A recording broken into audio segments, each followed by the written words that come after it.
All right, example 2 here, just like before, we need to eliminate those denominators. So I'm going to find a common denominator.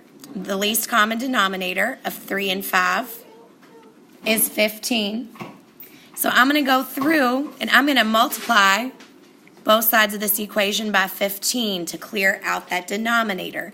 So 15 over 3 is going to cancel out to a 5 over 1. 15 over 5 is going to cancel out to a 3 over 1. Now, as I move from the first step to the second, I need to be careful because this 5 needs to be multiplied by both the b and the negative 2. So I'm going to put that in parentheses to remind myself so that I don't forget. Then I'm going to multiply that 3 by b and get 3b. Now I'm going to use distributive property, which gives me 5b minus 10, and which gives me 3b over on the other side.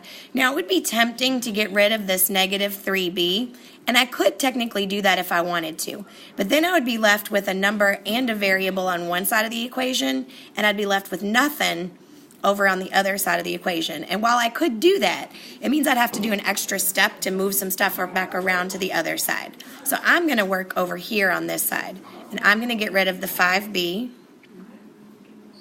over here, which means I need to get rid of the 5b over here. I'm recording, honey. So when I bring down this 10, that's a negative 10, and then 3 minus 5b means negative 2b. I'm going to divide both sides by negative 2, which means that my answer is 5 is equal to b. I, of course, am going to check my work. I'm going to take the original equation, and then I'm going to substitute that 5 in for b to make sure I did it right. So 5 minus 2 over 3, and then 5 over 5. 5 minus 2 is 3 over 3, which simplifies to a 1, and 5 over 5 also simplifies to a 1. So I know I did it correctly because both sides of those equations balance out. Okay, you try the second one here at home. Pause the video, try it out. I'm going to go ahead and work it though. Hopefully you'll check your answer. So the least common denominator of 10 and 5 is 10. So I'm going to go through and I'm going to multiply both sides of this equation by 10. If I multiply the left-hand side by 10, that's just going to cancel out the 10 that's in the denominator. And if I cancel here, that's going to leave me with a 2 over 1. So when I rewrite it, all I'm left with here is 5v minus 4. And then here I've got 2 times 4, which is going to give me 8 on the right-hand side.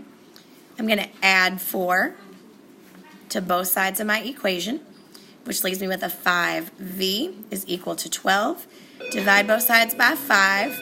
V is equal to 12 over 5, and I'm going to leave it as a fraction. I'm not going to turn it into a mixed number. I'm going to check my work very quickly by substituting my answer back into the original equation. So instead of 5 times v, I'm going to do 5 times 12 over 5. If I multiply, that basically just cancels out and leaves me with a 12 minus 4 over 10.